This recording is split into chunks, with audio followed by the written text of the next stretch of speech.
Delhi குளிர்லையும் darling Pranitha சீக்கிரம் எழுந்து கிளம்பிட்டார். டக்குன்னு ஃபோட்டோக்கு போஸ்ட் கொடுக்க நானும் ஃபோட்டோ எடுத்துகிட்டு நாங்கள் குதுப் மினாருக்கு கிளம்பிட்டோம்.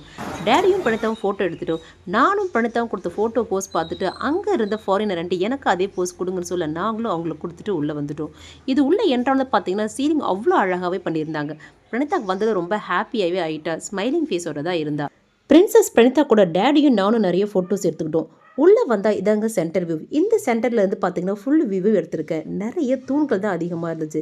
இந்த குதுபினார் தூண் பார்த்தீங்கன்னா 82.5 மீட்டர் இருக்குன்னு சொல்கிறாங்க. பிரணீதா வேற ஒரு ஃபாரின் ஆண்டி தான் ஃபோட்டோ போஸ்ட் கொடுத்துட்டு இருந்தா. அங்கேருந்து ஒவ்வொரு தூணு டிசைன்ஸ் பார்த்தீங்கன்னா அவ்வளோ மைனூட்டாக இருந்துச்சு. ஏன் பிரணீதா குட்டி கோச்சிட்டான்னு பார்த்தீங்கன்னா அவளுடைய ஸ்பெக்ஸ் எடுத்து நான் போட்டுக்கிட்டேனா, அதனால் அதை வாங்கிக்கிட்டு அவள் தனியாக டேடி கிட்ட ஃபோட்டோ கொடுத்துட்டு இருந்தா. அங்கே வந்து ஃபீல்ட் ட்ரிப் ஸ்டூடெண்ட்ஸ் பிரணீதாக்கு ஹாய் சொல்ல பிரணீதாவும் அவங்களுக்கு ஹாய் சொன்னா. பேக்ரவுண்ட்லாம் சூப்பராக இருக்குது. டேடியை ஃபோட்டோ எடுக்க சொன்னால் பேக்ரவுண்ட்லாம் அவுட் ஆஃப் ஃபோக்கஸ் ஆக்கிட்டு எங்களை மட்டுமே ஃபோக்கஸ் பண்ணியிருந்தார். இதை பார்த்ததும் எனக்கு ஷாக் ஆகிட்டேங்க.